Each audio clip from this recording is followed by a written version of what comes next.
भैया हम बड़ी बुआ मिले नहीं आपसे, लेकिन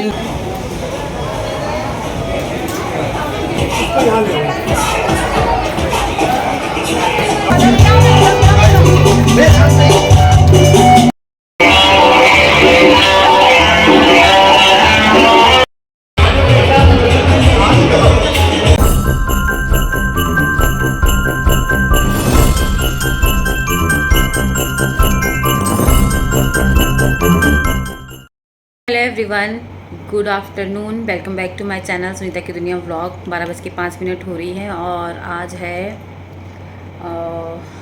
बुधवार और मैंने ली हुई है स्कूल से छुट्टी, क्योंकि आज सुबह मैं उठी, मैंने सारा काम किया, सब कुछ मतलब अपना टिफ़िन तक पैक कर लिया और बस नहाने ही जा रही थी।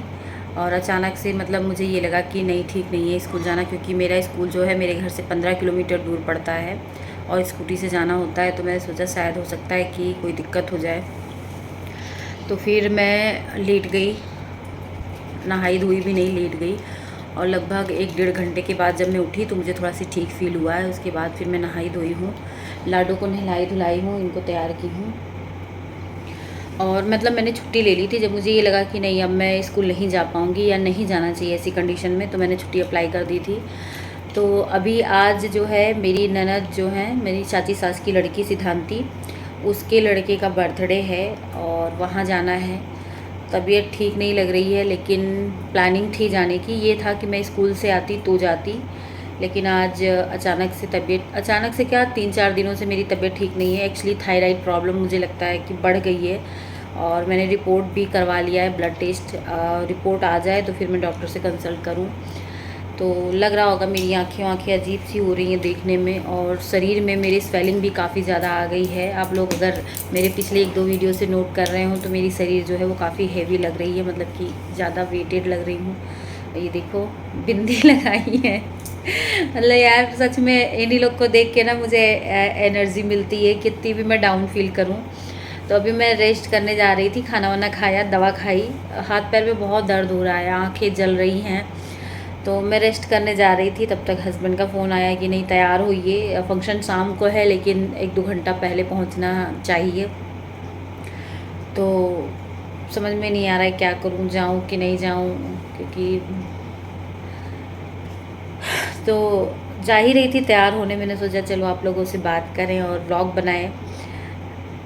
हमेशा अच्छी कंडीशन नहीं होती है, इस तरह की भी कंडीशन फेस करनी पड़ती है लाइफ में, और इस कंडीशन में भी किस तरह से आप अपने परिवार के लिए खुश रह सकते हैं, वो चीज़ शेयर करने का मन किया। तो जी, आप लोगों से बात करने के बाद फाइनली मैं उठ गई थी और मैंने निकाल ली थी ये साड़ी। वैसे मैं इसको तीसरी बार आज रिपीट करने जा रही हूँ, लेकिन मेरे पास इससे बेस्ट कोई ऑप्शन नहीं था, क्योंकि एक तो लाइट वेट है और पार्टी वेयर तो है ही, तो इसको मैंने निकाल लिया। और अब मैं आ रही हूँ कैमरे के सामने। बिफोर और आफ्टर में देखिए कितना चेंज है, मेकअप आपको कितना चेंज कर देता है। विदाउट मेकअप और उदास सा चेहरा, और ये मेकअप के साथ खुश चेहरा। मेकअप एक्चुअली ना, मेकअप करना, तैयार होना, ये सब मेरे लिए ना एनर्जी बूस्टर का काम करता है। तो बस जैसे ही मैं तैयार होना शुरू हुई, बस मेरी आधी बीमारी तो वैसे ही दूर हो गई। और उसके बाद क्या था, उसके बाद बस फटाफट हमने बनाई 2, 4, 5, 6, 7 न जाने कितनी सारी रील्स, जो कि आपको इंस्टाग्राम और यूट्यूब शॉर्ट्स पे भी मिल जाएगी। और बिट्टो भी देखिए, बिट्टो तो पूरा मेरा साथ देती है। हमेशा मुझे एक कमी यहाँ खलती थी यूपी में कि मेरी कोई फ्रेंड नहीं है, लेकिन अब ये लगता है कि हाँ, बिट्टो मेरी फ्रेंड है, छोटी है लेकिन बड़ी हो जाएगी। तो बस बिट्टो के साथ बनाई 2-4 रील्स, और तब तक हस्बैंड जी भी आ गए थे। और यहाँ पर ना फिर से मेरा मूड थोड़ा सी ऑफ हो गया था, क्योंकि हमारे साथ पूनम को भी जाना था और थोड़ी मिसअंडरस्टैंडिंग की वजह से वो लोग काफ़ी लेट कर दिए थे। मतलब मैं तैयार होके 2 घंटा उनका वेट की हूँ, तैयार होने के बाद तब ये लोग आए हैं। तो फाइनली अब हम लोग जा रहे हैं और थोड़ा मेरा मूड ऑफ है, लेकिन धीरे धीरे ये भी सही हो गया था रास्ते में। तो ये देखिए अभी हमारी पलटन जो है वो निकल चुकी है, और हस्बैंड जी ना मेरे आज बड़ी गाड़ी लेके आए थे, क्योंकि उनको पता था कि काफ़ी लोग जाएंगे। मम्मी भी जा रही हैं, मम्मी और सृजन पीछे हैं, और जीजा जी और हस्बैंड जी आगे हैं, हस्बैंड जी की ड्राइव कर रहे हैं। तो फाइनली ये देखिए अपनी ननद के यहाँ पहुँच गई हूँ। ये इनका रेंटेड हाउस है, इनका खुद का घर जो है वो लखनऊ में है। तो यहाँ पर हम लोग आ चुके हैं, और ये चाची सास मेरी पानी वानी लेकर आ गई तुरंत ही। और बाकी लोग यहाँ पर अभी ये देखिए इन लोगों का भी मेकअप सेकअप चालू ही है, तैयारी हो रहे हैं। वैसे हम लोगों को निकलना भी था क्योंकि 7 साढ़े 7 बज रही थी। तो खैर अभी ये लोग तैयार हो रहे हैं, उसके बाद ही हम लोग निकलेंगे। तो हम लोग बैठ के सबको देख रहे थे कौन कैसे तैयार हो रहा है, कौन कितना ब्यूटीफुल लग रहा है। तो अब फाइनली हम लोग वेन्यू पे आ गए हैं और ये देख लीजिए वेन्यू काफ़ी खूबसूरत और अच्छा लग रहा था। डेकोरेशन भी काफ़ी अच्छी जीजा जी ने करवाई थी। तो यहाँ पर अब हम लोग सब लोग पहुँच गए हैं। तो यहाँ पहुँचने के बाद तो सबसे पहले ये जो सारी चीज़ें, ये आजकल तो सेल्फ़ी पॉइंट्स बनाए जाते हैं ना, यहाँ पर हमने करवाई फ़ोटोशूट ढेर सारी। उसके बाद फिर हम लोग अंदर गए हैं।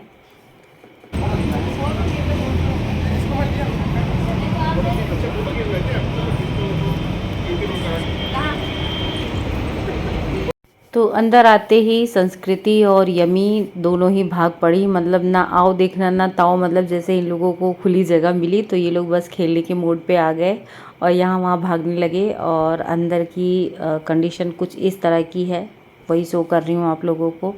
डेकोरेशन काफ़ी अच्छी थी, ये देख लीजिए डेकोरेशन। और ये सिद्धांती मेरी चाची सास की लड़की, और वो रहा बर्थडे बॉय बलून पकड़ के खड़ा है। और यहाँ पर मम्मी और मेरी चाची सास दोनों लोग बैठे हैं। ये रहे हमारे बेटा जी और लाडो। तो बस अब चल पड़ी हैं डांस करने के लिए। मतलब जो कहते हैं ना बेटियाँ माँ का ही दूसरा रूप होती हैं, तो सच में लाडो को देख के आप लोगों को आइडिया होता होगा जिस तरह से मैं हूँ। मतलब मुझे डांस करना और सजना संवरना इतना अच्छा लगता है, बस सेम वही कंडीशन हमारी लाडो की है। तो ये आते ही मम्मा डांस कर लूँ, हाँ जाओ बेटा डांस करो। तो इनका शुरू हो गया था और इतना अच्छा ये डांस करती है, जितनी इसकी एज है उस हिसाब से बहुत अच्छा डांस करती है। तो इसकी डांस वीडियो भी मैंने डाली हुई है, देखिएगा अगर आप लोगों को इंटरेस्ट आए। तो भैया संस्कृति ये कहाँ से पीछे रहेंगी, ये भी आ गई हैं अब डांस फ्लोर पे धूम मचाने के लिए। देखिए इनको। तो धीरे धीरे करके सारे ही बच्चे आ गए थे डांस फ्लोर पे और जिसको जितना आ रहा था उस तरह से डांस कर रहे थे। फिर थोड़ी देर के बाद स्टार्टर स्टार्ट हो गया था और स्टार्टर में बहुत सारी चीज़ें थी, मज़ा आ गई थी। 3 तरह की तो खाली पकौड़ियाँ थी और पकौड़ी हमने खाई थी और कुछ ज़्यादा ट्राई भी नहीं किया था। फ्रेंच फ्राइज़ था बच्चों के लिए तो वो ज़्यादा बेस्ट था, बच्चों ने वही खाया था। उसके बाद फाइनली स्टार्ट हुआ बर्थडे सेलिब्रेशन। और ये देखिए बर्थडे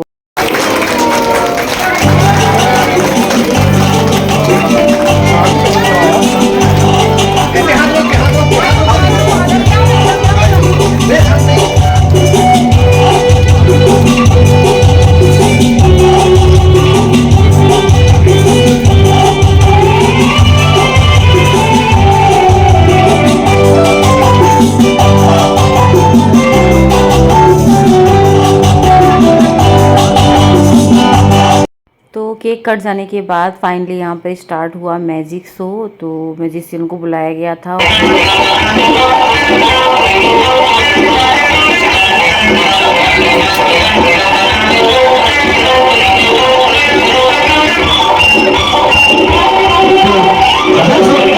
तो मैजिक शो के बाद फिर हुआ थोड़ा बहुत फ़ोटो सेशन और उसके बाद शुरू हो गया डांस। और जब डांस शुरू हो गया ना तो फिर मैंने जो अभी आप लोगों को बताया, जब डांस शुरू हो जाता है तो ये सारी चीज़ें मेरे लिए एनर्जी बूस्टर का काम करती हैं। मैं कितना भी लो फील करूँ, कितने भी बीमार हों, बस फिर से चार्ज हो जाती हूँ। तो बस वही, और इसके पीछे ना फिर मुझे भूख भी नहीं लगती, मुझे कुछ भी नहीं खाने का मन करता है। तो बस यहाँ पे हो गया है डांस शुरू, तो बस इंजॉय करिए आप लोग।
डीजे को थोड़ी देर के लिए स्टॉप किया गया और ये जो अंकल हैं इन्होंने हमारी भारतीय संस्कृति को ज़िंदा रखते हुए एक सोहर गीत सुनाया है, जो कि मुझे बहुत अच्छा लगा और मैंने रिकॉर्ड कर लिया। और आप लोग भी सुनिए इनका सोहर। माई सिद्धांति जी के गोद धन्य, माई सिद्धांति जी के कोख धन्य, रविकांत के गोद धन्य हो, ललना राम करण जी के कुल धन्य बहुआज नाम लिखने हो। फिर हम लोग आ गए थे खाना खाने और अभी भी जो है वो डीजे चल ही रहा था और मेरा खाना खाने का बिल्कुल भी मन नहीं कर रहा था। मैं सिर्फ खाना ले ली थी, मैंने कोई भी मतलब एक पूड़ी खाई और ये जो दाल चावल मैं खा रही हूँ ना, इसको भी मैंने कंप्लीट नहीं किया था। और यहाँ पे सबको बाय बाय करके फिर मैं भाग गई डांस करने के लिए। और फिर वहाँ जाकर जो धूम मचाया वो आप लोग आगे देखिए।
तो इसके बाद फिर मैंने कुछ भी रिकॉर्ड नहीं किया था, यही डांस करते करते। उसके बाद फिर हम लोग यहाँ से निकल लिए थे। लगभग 11:30 बजे हम लोग यहाँ से निकले हैं और 1:30 बजे अपने घर पहुँच गए हैं। और ये जो क्लिप है ये मॉर्निंग की है। मिस्टर सुरेंद्र मौर्य वापस अपनी ड्यूटी पे जा रहे हैं। पूनम और सुरजीत मतलब मेरे नंदोई जी, ये लोग भी रात में यहाँ रुके थे, लेकिन ये लोग फिर सुबह ही चले गए और अब ये जा रहे हैं। तो जाते जाते बस वही हमेशा की तरह अपनी बिट्टू रानी से प्यार करना, उसको पप्पी देना, तो सारी चीज़ें हो रही हैं। तो चलिए इसी के साथ अपने वीडियो का मैं एंड करती हूँ। वीडियो में अगर कुछ भी अच्छा लगा हो तो प्लीज़ मेरे चैनल को सब्सक्राइब कर लीजिएगा। मिलते हैं आप लोगों से नेक्स्ट वीडियो में। तब तक के लिए बाय बाय।